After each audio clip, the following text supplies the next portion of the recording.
This was how it was. A spring of clear water rose almost at the top of a knoll, while on the knoll and enclosing the spring, they had clapped a stout longhouse fit to hold 2 score of people in a pinch and loopholed for musketry on either side.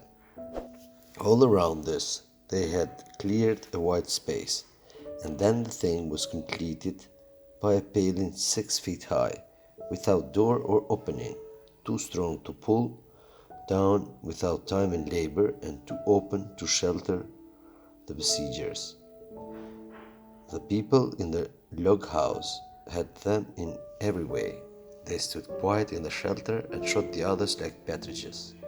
All they wanted was a good watch and food, for, short of a complete surprise, they might have held the place against a regiment. What particularly took my fancy was the spring, for thought we had a good enough place of it in the cabin of the Hispaniola, with plenty of arms and ammunition, and things to eat, and excellent wines. There had been one thing overlooked: we had no water. I was thinking this over when there came ringing over the island the cry of a man at the point of death. It was not new to the violent death. I had served His Royal Highness the Duke of Cumberland, and got a wound myself at the Fontenay, but I know my pulse went down and carry one. Jim Hawkins is gone, was my first thought. It is something to have been an old soldier, but more still to have been a doctor. There is no time to dilly-dally in our work, and so now I made up my mind instantly, and with no time lost returned to the shore and jumped on board the jolly boat. By good fortune Hunter pulled a good oar. We made the water fly, and the boat was soon long aside, and I aboard the schooner. I found them all shaken, as was natural. The squire was sitting down as white as a sheet, thinking of the harm he had led us to, the good soul, and one of the 6 forecastle hands was little better. "There's a man," says Captain Smollett, nodding towards him, "new to this work. He came nigh hand fainting, doctor, when we heard the cry. Another touch of the rudder, and that man would join us." I told my plan to the captain, and between us we settled on the details of its accomplishment. We put old Redruth in the gallery between the cabin and the forecastle, with 3 or 4 loaded muskets, and a mattress for protection. Hunter brought the boat around under the stern port, and Joyce and I set to work loading her with powder tins, musket, bags of biscuits, kegs of pork, and a cask of cognac, and my invaluable medicine chest. In the meantime, the squire and the captain stayed on deck, and the latter hailed the coxswain, and was a principal man aboard. "Mr. Hans," he said, "here are 2 of us with a brace of pistols each. If any one of you 6 make a signal of any description, that man's dead." They were a good deal taken aback, and after a little consultation, one and all tumbled down the fore companion, thinking, no doubt, to take us on the rear. But when they saw Redruth waiting for them in the spar galley, they went about ship at once, and had popped out again on deck. "Down, dog!" cried the captain, and the head popped back again, and we heard no more, for the time, all these 6 very faint-hearted seamen. By the time, tumbling things in as they came, we had the jolly boat loaded as much as we dared. Joyce and I got out through the stern port, and we made for shore again as fast as oars could take us. This second trip fairly aroused the watchers along shore. Lillibulero was dropped again, and just before we lost sight of them behind a little point. One of them whipped ashore and disappeared. I had half a mind to change my plan and destroy their boats, but I feared that Silver and the others might be close at hand, and all might very well be lost by trying for too much. We had soon touched land in the same place as before, and set to provision the blockhouse. All three made the first journey, heavily laden, and tossed our stores over the palisade. Then, leaving Joyce to guard them, one man to be sure, but with half a dozen muskets, Hunter and I returned to the jolly boat, and loaded ourselves once more. So we proceeded without pausing to take breath, till the whole cargo was bestowed, when the two servants took up their position in the blockhouse, and I, with all my power, sculled back to Hispaniola. That we should have risked the second boat load seemed more daring than it really was. They had the advantage of numbers, of course, but we had the advantage of arms. Not one of the men ashore had a musket, and before they could get within range for the pistol shooting, we flattered ourselves we should be able to give a good account of half a dozen at least.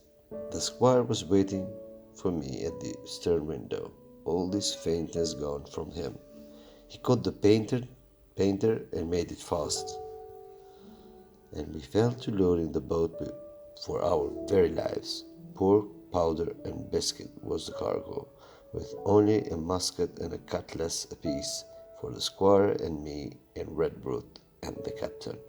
The rest of the arms and the powder we dropped overboard into fat thorns and half of water, so that we could see the bright steel shining far below us in the sun on the clean, sandy bottom. By this time the tide was beginning to ebb, and the ship was swinging around to her anchor. Voices we heard faintly hallooing in the direction of the two gigs, and though this reassured us for Joyce and Hunter, who were well at the eastward, it warned our party to be off. Redbreast retreated from his place in the gallery and dropped into the boat, which we then brought around to the ship counter, to be handier for Captain Smollett. "Now, man," said he, "do you hear me?" There was no answer from the forecastle. "It's to you, Abraham Gray. It's to you I am speaking." Still no reply. "Gray," reassumed Mr. Smollett, a little louder, "I'm leaving this ship, and I order you to follow your captain. I know you are a good man at bottom, and I dare say not one of the lot of you's as bad as he makes you. I have my watch here in my hand. I give you 30 seconds to join me." There was a pause.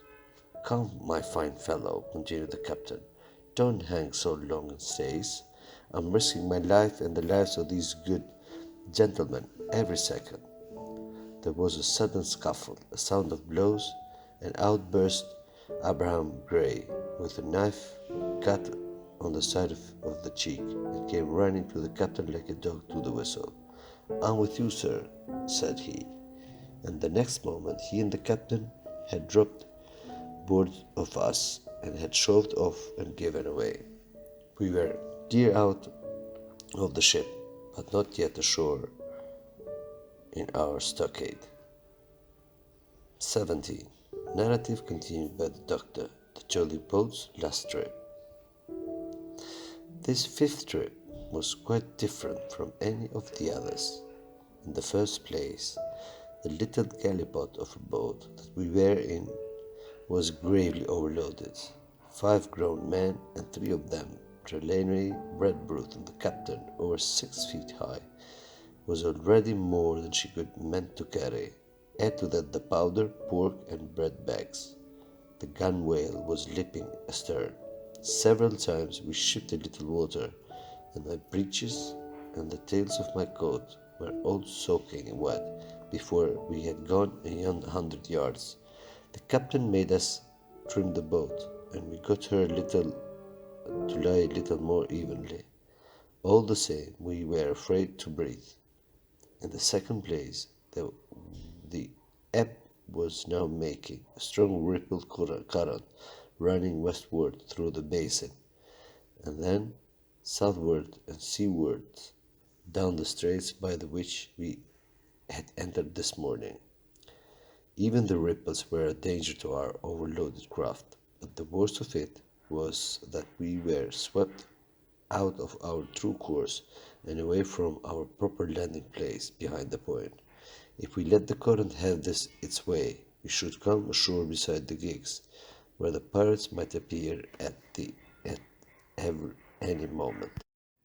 I cannot keep her head for the stockade, sir, said I to the captain. I was steering while he and Redbreast, two fresh men, were at the oars. The tide keeps washing her down. Could you pull a little stronger? No, not without swamping the boat, said he. You must bear up, sir, if you please. Bear up until you see you're gaining. I tried and found by experiment that the tide kept sweeping us eastward until I had laid her head due east, or just about right angles to the way we ought to go. We'll never get ashore at this rate, said I. If it's the only course that we can lie, sir, we must even lie it, returned the captain. We must keep upstream. You see, sir, he went on, if once we dropped leeward of the landing place, it's hard to say where we could get ashore, besides the chance of being boarded by the gigs. Whereas, the way we go, the current must slacken, and then we can dodge back along the shore. The current's less ready, sir, said the man Gray, who was sitting in the fore sheets. You can ease her off a bit. Thank you, my man, said I, quite if nothing had happened, for we had all quietly made up our minds to treat him like one of ourselves. Suddenly, the captain spoke up again, and I thought his voice was a little changed. The gun, said he. I have thought of that, said I, for I made sure he was thinking of a bombardment of the fort. They could never get the gun ashore. If they did, they could never haul it through the woods. Look astern, doctor, replied the captain. He had entirely forgotten the long nine, and there, to our horror, were the five rogues busy about her, getting off her jacket, as they called the stout tarpaulin cover over which she sailed. Not only that, but it flashed into my mind at the same moment that the round shot and the powder for the gun had been left behind, and a stroke with an axe would put it all into the possession of the evil ones abroad. Israel was Flint's gunner, said Gray hoarsely. At any risk, we put the boat's head direct for the landing place. By this time, we had got so far out of the run of the current that we kept steerage away even if at our necessarily gentle rate of rowing, and I could keep her steady for the goal. But the worst of it was that with the course I now held, we could turn broadside instead of our stern to the Hispaniola and offer to target like a barn door. I could hear as well as see that brandy-faced rascal Israel Hands plumbing down a round shot on the deck. Who's the best shot? Asked the captain. Mr. Trelawney. Out and away, said I. Mr. Trelawney, will you please pick me off one of these men, sir? Hands if possible, said the captain. Trelawney was as cool as steel. He looked to the priming of his gun.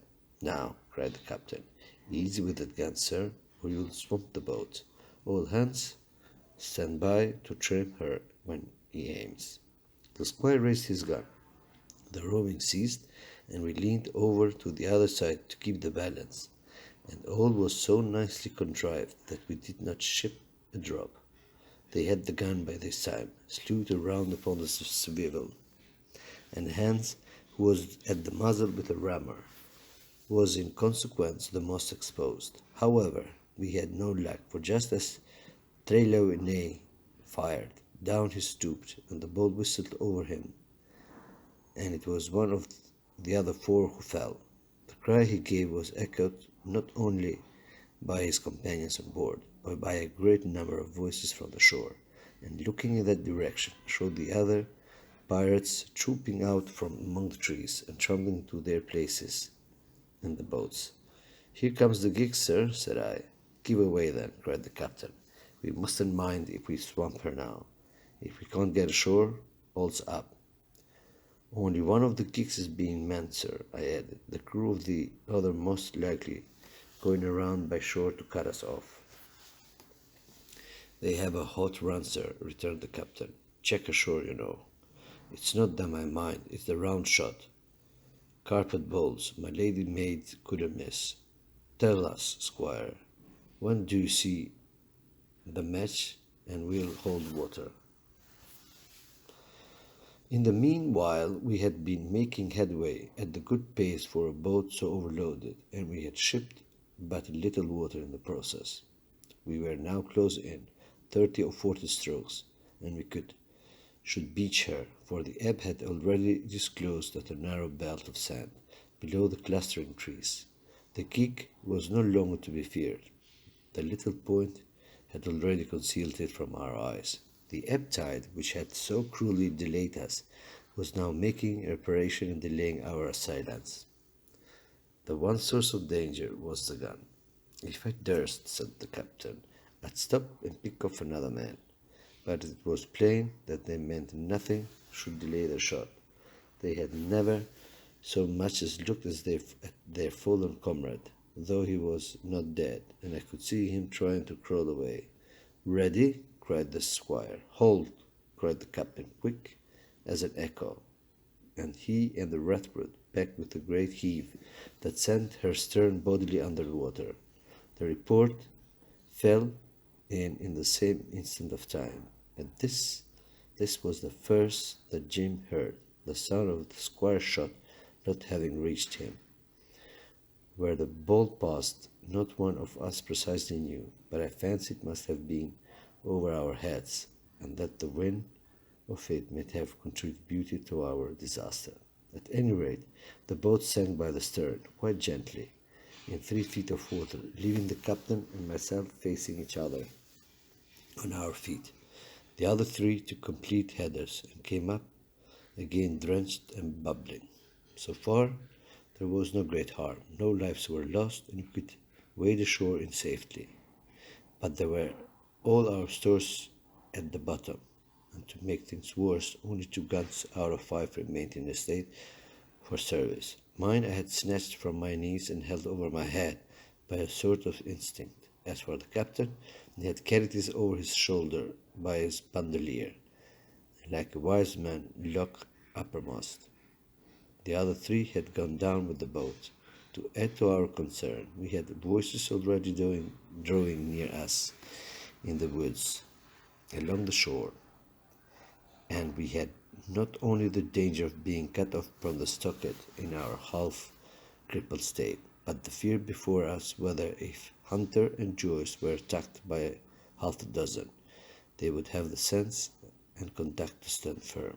Hunter was steady, and we knew. Joyce was a doubtful case, a pleasant, polite man for a valet, and to brush one's clothes, but not entirely fitted for a man of war. With all this in our minds, we waded ashore as fast as we could, leaving behind us the poor jolly boat and a good half of all our powder and provisions.